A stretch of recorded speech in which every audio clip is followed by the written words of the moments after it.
प्रधानमंत्री भारत का कोई भी बनेगा, चाहे वो मनमोहन सिंह हो, नरेंद्र मोदी हो, चाहे कोई भी बन जाए, उसके सामने एक बड़ी संख्या ये रहेगी ना कि देश की 80% आबादी है वो डिपेंडेंट है। अमेरिका जैसे देशों में क्या होता है, कोई गवर्नमेंट पे डिपेंडेंट नहीं है, इसलिए गवर्नमेंट क्या करती है, सड़क बनाएगी, पुल बनाएगी, नालियां बनाएगी, फर्स्ट क्लास का फायर सिस्टम रखेगी, हेलीकॉप्टर से आग बुझाने की व्यवस्था रखेगी, इंडस्ट्री देगी। आज अमेरिका में आप जाइएगा ना, बना बनाया गोदाम आपको मिल जाएगा। मतलब आपको अगर अमेरिका में कारखाना लगाना है ना,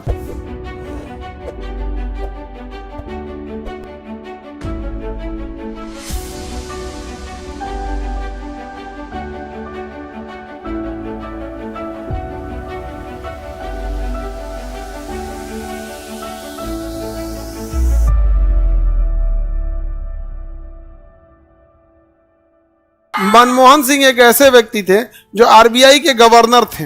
आरबीआई के क्या थे? गवर्नर, जिस कारण उनका नोट पर भी साइन है। आरबीआई के गवर्नर का नोट पर साइन होता है। सिक्का और 1 रुपए का नोट वित्त मंत्रालय जारी करता है। जितने सिक्के जारी करने होते हैं वो कौन जारी करता है? वित्त मंत्रालय। और 1 रुपए का नोट वित्त मंत्रालय। बाकी जितने नोट हैं वो आरबीआई जारी करती है। कौन जारी करेगा? उसका हिसाब किताबी कौन रखेगा? आरबीआई रखेगी। तो गवर्नर रहे थे मनमोहन सिंह। उनकी योग्यता को देख के पीवी नरसिम्हा राव ने उन्हें वित्त मंत्री बना दिया और वित्त मंत्री भी बन गए। उसके बाद से 2004 में जब अटल बिहारी वाजपेयी की सरकार आई और यूपीए की सरकार आई तो हुआ कि भैया सोनिया गांधी की कौन बनेगा, तो कांग्रेस ने मिलकर किसे बना दिया? मनमोहन सिंह को बना दिया, प्रधानमंत्री बना दिया मनमोहन सिंह को। वो भी बड़ा कम बोलते थे, मनमोहन सिंह भी क्या करते? कम बोलते थे। 3 बार प्रेस कॉन्फ्रेंस किए थे, मोदी जी 1 बार भी नहीं किए। लेकिन मोदी जी मन की बात करते हैं। समझ में आ गया कि नहीं आ गया? कौन सी बात करते हैं? मन की बात करते हैं। मन की बात ज्यादा जरूरी है काम की बात। नहीं समझ में आया? लेकिन देखो, प्रधानमंत्री भारत का कोई भी बनेगा, चाहे वो मनमोहन सिंह हो या नरेंद्र मोदी हो, चाहे कोई भी बन जाए, उसके सामने एक बड़ी संख्या ये रहेगी ना कि देश की 80% आबादी है वो डिपेंडेंट है। गवर्नमेंट पे क्या है? डिपेंडेंट है। अब एक बात बताइए, आप रेस में दौड़ना है और आपको 5-6 किलो का बोझा लेके दौड़ना पड़ेगा जो आप पे डिपेंडेंट है, तो थोड़ा कम भाग पाइएगा। अमेरिका जैसे देशों में क्या होता है, कोई गवर्नमेंट पे डिपेंडेंट नहीं है, इसलिए गवर्नमेंट क्या करती है, ज्यादातर कैपिटल एक्सपेंस करती है। सड़क बनाएगी, पुल बनाएगी, नालियां बनाएगी, फर्स्ट क्लास का फायर सिस्टम रखेगी, हेलीकॉप्टर से आग बुझाने की व्यवस्था रखेगी, इंडस्ट्री देगी। आज अमेरिका में आप जाइएगा ना, बना बनाया गोदाम आपको मिल जाएगा। मतलब आपको अगर अमेरिका में कारखाना लगाना है ना, सरकार क्या, चाइना की जैसे चाइना में कारखाना लगाना है, तो चाइना में अगर आपको कारखाना लगाना है, बस गवर्नमेंट को बोल दीजिए, नक्शा आप खुद बना दीजिए, गवर्नमेंट आपको बना के दे देगी और कहेगी कि मार्केट में पता कर दीजिए, जितना रेट है उसमें 4 से भाग दे दीजिएगा। अगर मार्केट में इसका 10 लाख रुपया रेंट मांग रहा है तो 4 से भाग दीजिए, हम 2.5 लाख रुपया देंगे। और उसके बाद भी अगर आपको नहीं है तो 3 साल का हम छूट देंगे। इस वजह से सारी कंपनियां कहाँ भागने लगी? चाइना। क्योंकि अगर उसे कंपनी आज यहां से वहां शिफ्ट करना है तो उसका कुछ नहीं लग रहा है। उसका कुछ लगेगा? नहीं लगेगा। हमारे यहाँ क्या है कि गवर्नमेंट के ऊपर रेवेन्यू एक्सपेंडिचर का बर्डन इतना ज्यादा है और 80% आबादी डिपेंडेंट है। 80% आबादी क्या है? डिपेंडेंट।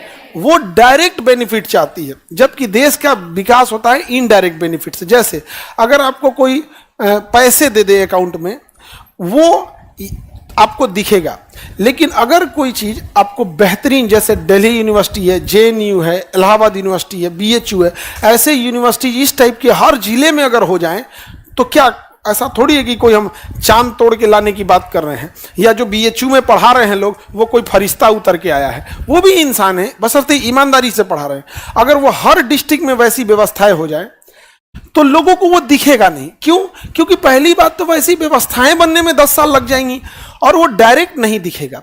डायरेक्ट नहीं दिखेगा तो लोग ऐसी व्यवस्था लाने वाले को पसंद नहीं करेंगे। उन्हें क्या चाहिए? Revenue expenditure. हमको कितना मिला, हमको क्या मिला, यहाँ पर हमारा का मिल, तो नहीं समझे? तो यहीं से हो जाता है कॉम्प्रोमाइज करना। हर इंसान एक अच्छी उम्मीद से गया होता है, वहां जाने के बाद जब वो देखता है तो कह रहा है कि बदलाव की मांग, सुधार की मांग, डेवलपमेंट की मांग, वो 20% लोग कर रहे हैं। 80% लोग डिपेंडेंट हो चुके हैं। अब इन डिपेंडेंट को निकालने के लिए आपको रेवेन्यू एक्सपेंडिचर देंगे, उनको डायरेक्ट लाभ देंगे, जैसे राशन कार्ड पे अनाज दे देना, ये देना, ये डायरेक्ट लाभ से ये लाइफ टाइम इनकी ऐसी ही रहेगी। बल्कि अगर इनको हम रोजगार देते हैं, उस टाइप का इंफ्रास्ट्रक्चर बिल्ड करते हैं, तो लोग उसको तुरंत पसंद नहीं करते हैं। ये एक बड़ा रीजन है। इसलिए अगर आप भी बैठिएगा प्रधानमंत्री की कुर्सी पे, तो सभी कामों में एक काम जिस पे आप जोर दीजिएगा कि भैया अगली बार चुनाव में हमको वोट आना चाहिए। ढेर कैपिटल एक्सपेंडिचर करिएगा तो 80% आबादी को कैपिटल एक्सपेंडिचर ये सब बुझाता नहीं है। इंफ्रास्ट्रक्चर एंड कैपिटल एक्सपेंडिचर मतलब ये का हो लो, समझ में आ रहा है? तो बड़ा समस्या आ जाता है इसमें। अब आप बिहार गवर्नमेंट को ही देखो, 17% इसका कैपिटल एक्सपेंडिचर था, जो बढ़ा के अभी 23 या 24% हुआ है। इतना से क्या होगा? कुछ नहीं होने वाला है। कैपिटल एक्सपेंडिचर नहीं है यहाँ पे। दूसरा, यहाँ पर क्या है ना कि चुनाव का एक मैटर हो जाता है कि हम कितने ज़्यादा रेवेन्यू एक्सपेंडिचर कर सकते हैं। आपको तो पता है रेवेन्यू एक्सपेंडिचर। आप बताइए, डेवलपमेंट के लिए रेवेन्यू एक्सपेंडिचर जरूरी है कैपिटल? जबकि चुनावी वादे किस पे किए जाते हैं? Revenue expenditure. रेवेन्यू, जैसे बिजली बिल अभी फ्री किया गया है चुनाव से पहले के लिए, बाद में पता नहीं क्या होगा क्या नहीं, हमें नहीं पता, लेकिन अभी के लिए वो किस एक्सपेंडिचर में जाएगा? रेवेन्यू एक्सपेंडिचर में जाएगा। समझ में आया कि नहीं आ गया? डीडीयू यूनिवर्सिटी के प्रोफेसर अच्छे से पढ़ाते हैं।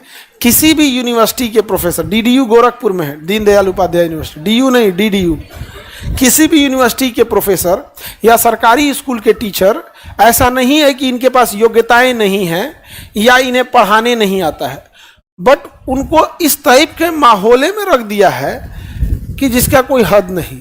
सरकारी स्कूल में गार्जियन जो जाता है वह यह देखने नहीं जाता है कि मेरे बच्चे को पढ़ाई कैसी मिल रही है, वो यह पूछने आता है कि छात्रवृत्ति का पैसा कब आएगा, साइकिल कब बटेगा, ड्रेस कब बटेगा।